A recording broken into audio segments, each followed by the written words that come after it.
Panoorin ang mga kaganapan sa media conference ng seryeng Incognito na naganap nitong isang araw para sa kanilang final mission, ang huling yugto ng programa.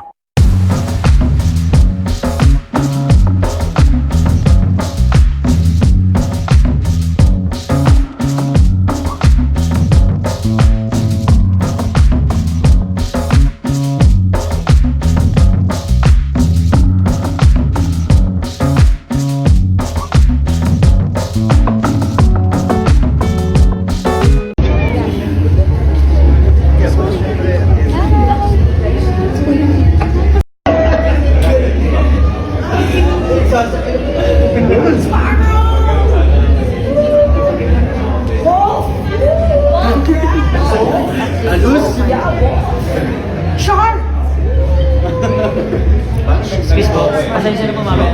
Mag-isa na.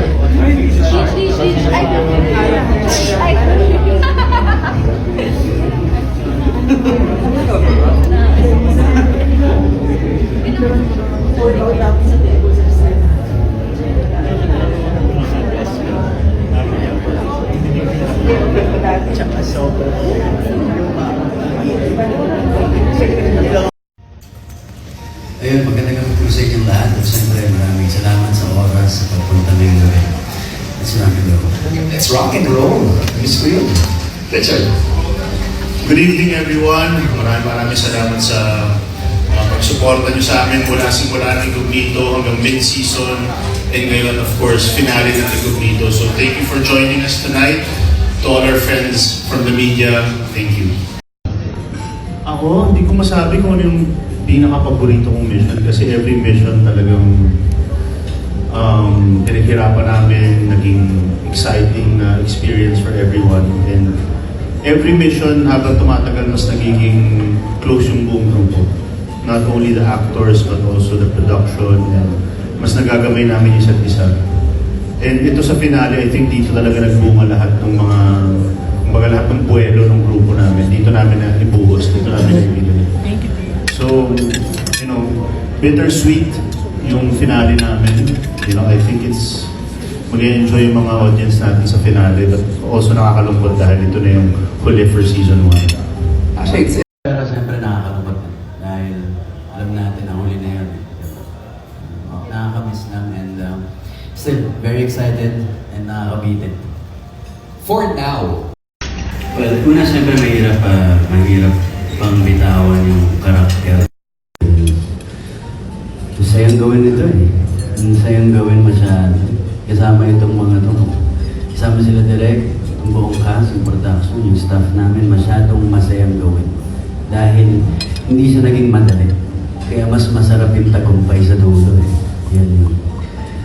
Next question, Rob. Mas maganda yung show, yung story.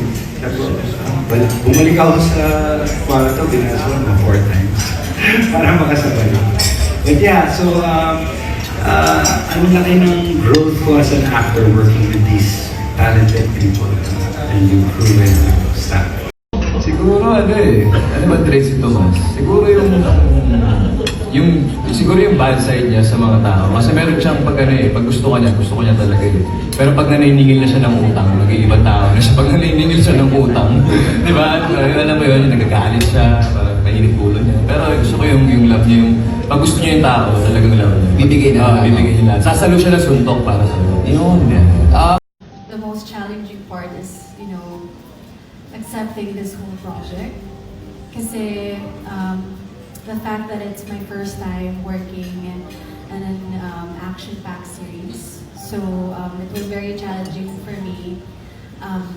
Syempre may mga moments that I doubted myself, kung kaya ko ba talaga. Am I really gonna look believable? Being, you know, being in this frame that I have, you know, kailangan mo maging tough. So I had doubts. But it was really the training that really helped me.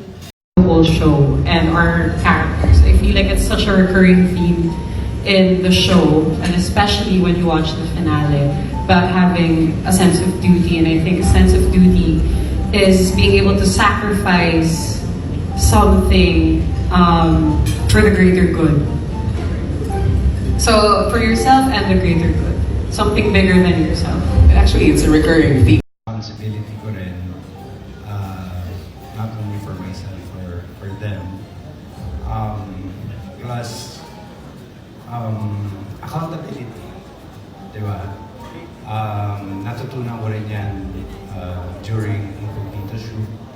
Ang dami kong naibaon na wisdom, galing kina Direk, John Des, we had the entire cast. So, yun, nagagamit ko siya kay Sofia, kay Dalila. Images. First time namin dalawa. And this has actually been my dream since I started show business, to do something in the action genre. So, physically, ang dami ko natutunan, the skills, di ba? I think dun pa lang, I already felt like I've grown so much. Nagtitraining pa lang kami.